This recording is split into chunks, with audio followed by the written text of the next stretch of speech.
Le stop loss et le take profit. Définition.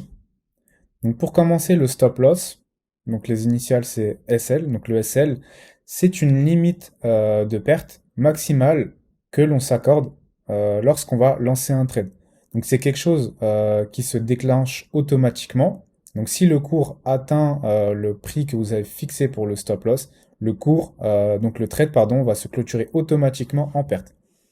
Donc, dans la pratique, le stop loss, il doit être placé de manière à ce que ça invalide votre scénario. Donc, s'il est touché, ça voudrait dire que finalement, le scénario que vous avez anticipé à la base, eh bien, n'aura finalement pas lieu. À côté de ça, donc, nous avons le take profit. Donc, il joue le même rôle que le stop loss, mais dans le sens des bénéfices. C'est-à-dire que s'il est touché, le trade se clôturera automatiquement en bénéfice. Donc, dans la pratique, il doit être placé dans une zone qui est bien entendu atteignable. Il ne faut pas le placer trop près ni trop loin. Et ça, c'est la même chose pour le stop loss. Parce que si il est trop loin, eh bien, il ne sera pas atteint. Pour le stop loss, c'est pas qu'il sera pas atteint. Et là, vous allez me dire tant mieux. C'est pas ça, c'est que il peut tout de même être touché. Et le jour où il sera touché, eh bien, ça va faire très mal. Donc, le stop loss et le take profit, donc c'est un outil intéressant car il permet de semi-automatiser votre trading. Admettons, si ces outils-là n'existeraient pas, eh bien, ça serait à vous de surveiller régulièrement les marchés pour voir si la perte, est-ce que c'est pas le moment de clôturer en perte parce que là, ça devient trop important, ou de l'autre côté, eh bien, est-ce que c'est pas le moment de clôturer le trade en bénéfice car les gains sont satisfaisants. Donc forcément, ça vous permet de gagner du temps sur votre trading. Et enfin, ça permet de filtrer les opportunités grâce, donc ça c'est aussi un sujet de la formation qu'on va voir dans une autre vidéo. Donc on va parler de ratio entre le gain et la perte. Donc par exemple, si le stop loss et le take profit, donc si le stop loss il est placé d'une manière à ce que s'il est touché, la perte sera plus importante que le gain potentiel, à ce moment-là, ça ne sera pas un trade à prendre. Donc la manière dont le stop loss et le take profit est placé, eh bien ça permet eh bien de filtrer une opportunité.